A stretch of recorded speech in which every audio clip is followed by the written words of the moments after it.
看一下，这就是吹空调吹的，一定不能放在室内哈。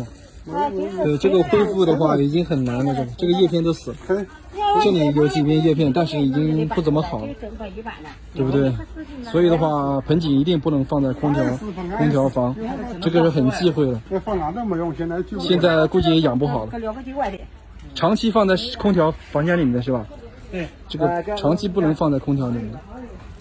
你这拉回家放在地里面也可以，只是说你们养的现在比较困难。哎，没事。这起死回生已经很困难，只能说能稍微救一下，救看看。这个对，救一下看看。